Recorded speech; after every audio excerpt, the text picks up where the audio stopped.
encountered sort of SkyBET early on in my, I've been in the industry, it's 11 to 12 years.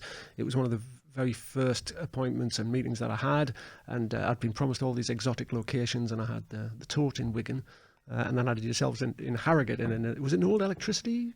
Yeah, it wasn't. Yeah. So talk me through that from the start, because the journey's been great, and you've ended up in this fantastic place. But in those early years, just tell me about how that sort of evolved and then how that changed. Well, as you remember the culture then, we had, when we first started, we had 2 rooms in quite a sort of, it wasn't a posh office. Yeah. And we had one room, which was a trading room that was set up like an old traditional telephone betting focused trading room with all the traders in one room, and it's what they used to call the goldfish bowl, and you can never go and speak to the traders because they were all super busy setting the odds, all faced with this, and then there was a lot of sort of telephone operatives all facing this massive bank of screens that constantly showed horse racing. And almost that telephone betting business and the trading part of that was what drove the business. Yeah, we had a website, we had an interactive TV site, but they were pretty much ignored.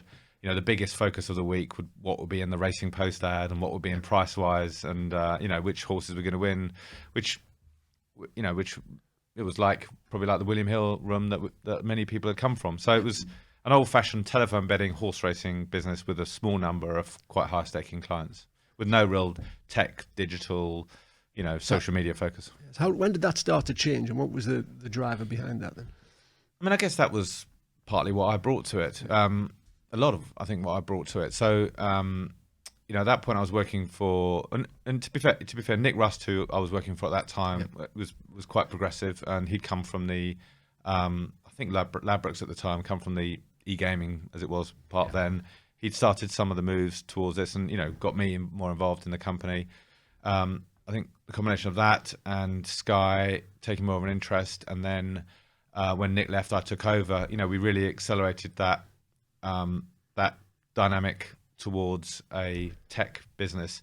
And my brother that you mentioned, and we'll talk about later on, I was influenced by what he was doing in San Francisco at the time, also influenced by a time I spent at the FT website and Flutter, which was so for you, this was all about being online then? Yeah. For me, I thought, well, the way for this business to be successful, we need to rebrand it from Surrey Sports to SkyBET and make it a digital business. Be as good as, at that time it was Blue Square, and Bet365 came later, as did Paddy Power. They were the leaders in online betting. We needed to be as good as they were at all the digital stuff that we can talk about at length, like tech, product, marketing, and we also needed to make the most of being part of Sky, which is about branding. I was going to say, because you mentioned obviously the William Hill side and the Paddy Power all had sort of retail focuses as well. You were never tempted down that route? It was always digital? No, not really. A good decision now. Yeah. we were never close to that. Occasionally you get people coming in and pitching that we should open some shops, but we were never close to doing that.